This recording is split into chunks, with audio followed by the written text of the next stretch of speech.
Bus మనం ఇప్పుడు కృష్ణకాంత్ పార్క్లో ఉన్నాం. భారతీయ యోగా సంస్థ, అది అందరికి తెలిసిన సంస్థనే. ఈ సంస్థను స్థాపించారు వీళ్ళు. స్థాపించి ఎన్నో బ్రాంచ్లు లైక్ కృష్ణకాంత్ పార్క్ కావచ్చు, చాలా బ్రాంచ్లు స్టార్ట్ చేశారు. రమేష్ గారైనా ఉన్నారు, చాలామందికి ఆరోగ్యం ప్రసాదించారు కూడా ఆయన. సో ఆ రమేష్ గారితో మనం ఈరోజు రేపు 21 నాడు వైజాగ్లో జరగబోయే దాని గురించి, ఆ యోగా గురించి అసలు ఎలా స్టార్ట్ చేశారు ఏంటి అని మనం ఆయన మాటల్లో తెలుసుకుందాం. Hi sir, good morning. Ramesh గారు నమస్తే అండి. గుడ్ మార్నింగ్ అండి. నమస్తే అండి. నమస్తే సార్, రేపు 21 నాడు యోగా స్టార్ట్ అవుతుంది, ఇంటర్నేషనల్ యోగా డేను. అది వరకు మోడీ గారు వచ్చిన తర్వాత ఇది వచ్చింది, అది వరకు లేదు కదా. మీరు భారతీయ యోగా సంస్థ లాంటి స్థాపించి ఎంతోమందికి ఆరోగ్యంగా అంతులు చేశారు. మీరు ఏ డాక్టర్ దగ్గర పోయి పరిశ్రమలో కూడా చేశారని మేము విన్నాం. ఎట్లా సార్, ఎట్లా మీకు ఫస్ట్ నుంచి ఎలా అనిపించింది సార్ యోగా గురించి? నరేంద్ర మోడీ గారిది వెరీ గుడ్ ఇనిషియేటివ్ అండి. ఒక అంతర్జాతీయ వ్యాప్తి చేశారు యోగాని.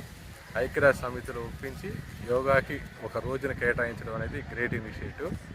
ప్రజల్లో చైతన్యవంతం చేసి అందరినీ ఆరోగ్యవంతులు చేయాలన్న నరేంద్ర మోడీ గారి కోరిక మేరకు జూన్ 21న అంతర్జాతీయ యోగా దినంగా ఐక్యరాజ్య సమితిని ఒప్పించి ఆ రోజుని అంతర్జాతీయ యోగా దినంగా నిర్వహించడం జరుగుతుంది ప్రపంచవ్యాప్తంగా. ఇప్పుడు ఆధునిక యుగంలో మనిషికి కూడు గూడు గుడ్డ ఎంత అవసరమో ఆరోగ్యవంతంగా జీవించడానికి యోగా అంత అవసరం. ఎలా అంటే మనం తీసుకునే గాలి కానీ తీసుకునే ఆహారం కానీ అన్నీ కలుషితం అయిపోయింది. మనం ఈ కలుషిత బారి నుంచి మనం ఆరోగ్యం ఉండాలంటే మన దినచర్యలో భాగం చేసుకొని క్రమం తప్పకుండా ఆరోగ్యం కాపాడుకోవాల్సిన బాధ్యత మనకుంది. యోగాని ఎందుకు చేయాలంటే యోగా ద్వారా శరీరాన్ని, ఆసనాల ద్వారా శరీరాన్ని, ప్రాణాయామం ద్వారా, ఇంటర్నల్ మెడిటేషన్ ద్వారా మనసుని కంట్రోల్ చేసుకుంటాం. ద్వారా ఆరోగ్యవంతంగా జీవించడం కాకుండా ఆలోచన దృక్పథాన్ని కూడా మార్పు చేసుకొని అందరూ హ్యాపీగా ఉండగలుగుతున్నారు. మీరు బ్రాంచ్ ఎన్ని స్టార్ట్ చేశారు సార్ భారతీయ యోగా సంస్థవి? మేము భారతీయ యోగా సంస్థని ఢిల్లీలో స్టార్ట్ చేశారండి. న్యూఢిల్లీలో స్టార్ట్ చేశారు. వాళ్ళు వచ్చి మాకు నేర్పడం జరిగింది అనమాట. మేము వాకింగ్ చేస్తుంటే తెలియకుండా వాళ్ళు వచ్చి ఇక్కడ పార్కులో వాకింగ్ చేస్తుంటే ఈ వాకింగ్ కంటే కూడా యోగా మంచిదని మాకు నేర్పడం జరిగింది. వాళ్ళు ఇనిషియేట్ చేసుకొని అప్పుడు నాకు ఏంటంటే బ్యాక్ పెయిన్ ఉంది, స్పాండిలైటిస్ ఉంది. డాక్టర్లు చెప్పిన దాని ప్రకారం బ్యాక్ పెయిన్ ఉంది, మీరు ముందు కొంగొద్దు, ఫార్వర్డ్ బెంగింగ్ చేయొద్దు, మెట్లు ఎక్కొద్దు ఇవన్నీ చెప్పారు. మేము యోగా అవలంబించిన తర్వాత ఏంటంటే ఆ సమస్యలన్నీ లేకుండా హ్యాపీగా ఉండగలుగుతున్నాం. సో మేము పొందిన భారతీయ సంస్థల ముఖ్య ఉద్దేశం అంటే జీవింపజేయి, మనం ఆనందంగా ఉండడం కాకుండా ఇతరులను కూడా ఆరోగ్యవంతులు చేయాలన్నది సమస్య యొక్క ఉద్దేశం. ఈ సమస్య ఏంటంటే ఎవరి దగ్గర నుంచి ప్రతిఫలంగా ఏమి తీసుకోవట్లేదు, ఫ్రీగా చెప్తుంది. వాళ్ళు గురుదక్షిణగా ఏం కోరుకుంటారంటే మనం ఆరోగ్యంగా ఉండటం కాకుండా ఇతరులను కూడా ఆరోగ్యవంతులు చేయాలి. అది మనం ఆరోగ్యంగా ఉన్నాం కదా, మన సమస్య నుంచి మన ఆరోగ్యం పొంది హ్యాపీగా ఉంటున్నాం కాబట్టి ఈ ఆనందాన్ని అందరికి పంచాలనేది సమస్య యొక్క ఉద్దేశం. అంటే మీకున్న ప్రాబ్లమ్స్ సాల్వ్ అయినాయి సార్ దీనివల్ల యోగా వల్ల? స్పాండిలైటిస్ అలాంటివి, స్పాండిలైటిస్ ఉంది, బ్యాక్ పెయిన్ ఉంది. ఈ రెండింటికి ఏ విధమైన మందులు ఆడలేదు. నేను ఇంతకుముందు డాక్టర్ దగ్గర జీవించినంత కాలం మందులు ఆడాల్సిందని అన్నాడు. అవేం లేకుండా ఉన్నా. ప్లస్ మన కోవిడ్ టైంలో ఏం చేశానంటే ఈ కాళ్ళకు సంబంధించిన ఎక్సర్సైజ్ చేసుకుని ఇంటి దగ్గర చేసుకున్నాం. ఒక స్టేజ్లో చేయకుండా మోకాళ్ళు ఇబ్బంది వచ్చింది, బాగా కింద కూర్చునే పరిస్థితి లేదు. అప్పుడు అయినా డాక్టర్ కన్సల్ట్ చేద్దామని చెప్తే డాక్టర్ దగ్గరికి వెళ్ళినప్పుడు ఏం సజెస్ట్ చేశాడంటే మీకు వయసులో ఏ విధంగా ఉండాలి అదే విధంగా ఉంది, కాకపోతే ఫిజియోథెరపీ చేయించి చూపించారు. ఆ ఫిజియోథెరపీ ఏంటంటే మేము రెగ్యులర్గా యోగాలో చేసేది.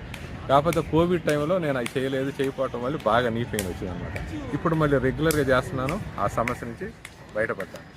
ఏ విధమైన ఇప్పటికి నాకు 60 ఇయర్స్, ఏ విధమైన రుగ్మతలు ఏమి లేవు. Super sir, great sir, great. So అందుకని మా వాళ్ళందరూ కూడా ఇప్పుడు మేము ప్రగతి నగర్లో కానీ, నిజాంపేట రోడ్డు, ఆదిత్య నగరం, వికాస్పురి, రెయిన్బో అట్లా మాకు సెంటర్స్ అన్నీ కూడా మా భారతీయ సంస్థల తరఫున ఓపెన్ చేయడం జరిగింది. సో ఈ లెక్కన మీరు ఎంతోమంది ఆరోగ్యం దాత అయిపోయారండి. మాకు నేర్పారండి. మేమైతే నలుగురు చెప్తున్నారు కాబట్టి గ్రేట్ సార్. ఏం ప్రతిఫలం ఏంటంటే పూర్వకాలంలో మన ఋషులు ఏం ప్రతిఫలం ఆశించకుండా చేసేవారంటే మా సమస్య యొక్క ముఖ్య ఉద్దేశం కూడా ఎవరి దగ్గర నుంచి ఏ విధమైన రుచి తీసుకో.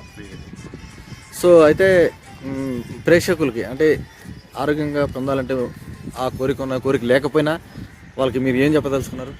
జీవించినంత కాలం శరీరానికి మనిషికి ఆహారం తీసుకోవటం ఎంత అవసరమో మనం ఆరోగ్యంగా జీవించడం కూడా అంత అవసరం. ఆరోగ్యవంతంగా జీవించాలంటే మనం దినచర్యలో భాగం చేసుకొని క్రమం తప్పకుండా యోగా రావాలనేది నా యొక్క ముఖ్య ఉద్దేశం అండి. Very good sir. సో మనకు 21st నాడు ఇంటర్నేషనల్ యోగా డే జరుగుతుంది. అందరికీ శుభాకాంక్షలు చెప్పుకుందాం సార్ ఒకసారి. అందరికీ అంతర్జాతీయ యోగా సంస్థ శుభాకాంక్షలు అండి. పోవడమే కాదు వచ్చి చేసుకోవాలా అనే ఫీలింగ్ కూడా మీకుంది. మీరు ఎంతమంది చెప్తున్నారు కాబట్టి. ఏం లేదండి, యాక్చువల్గా ఏంటంటే పాశ్చాత్య దేశాల్లో మన యోగాని ఫిట్నెస్ కోసం చేస్తున్నారు పాశ్చాత్య దేశాలు.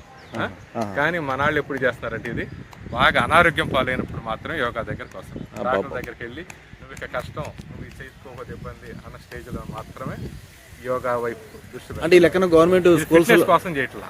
ఇది ఏంటంటే మనకి యాక్చువల్గా కూడా ఫిట్నెస్, ఇది స్కూళ్ళలో కూడా పార్ట్ ఆఫ్ యాక్టివిటీ చేస్తే బాగుంటుంది. పిల్లలందరూ కూడా యాక్టివ్. మీరు తెలియదు ఏముంది, ఇప్పుడు స్కూళ్ళలో ఎంత ఒబిసిటీ ఎక్కువైపోతుంది. షుగర్ మన హైదరాబాద్ వచ్చేటప్పుడు షుగర్ క్యాపిటల్ అయిపోయింది. అవన్నీ రాకుండా ఉండాలంటే స్కూల్ స్టేజ్లోనే ఇది ఇంట్రడ్యూస్ చేస్తే బాగుండేదని నా ఉద్దేశం. స్కూల్స్లలో ఈ యోగా సంస్థలు పెట్టాలంటారా? యోగా అనేది ఒక పార్ట్, ఒక సబ్జెక్ట్ లాగా పెట్టాలంటారా? సబ్జెక్ట్ లాగా పెడితే బాగుండేది. ఆరోగ్యం పెంచే అంటే మామూలుగా పీటీ ఉండేది కదా, పీటీ దాంట్లో కూడా పార్ట్ చేరిస్తే బాగుండేదని. Very good sir. Thank you sir. Nice meeting sir. Thank you so much.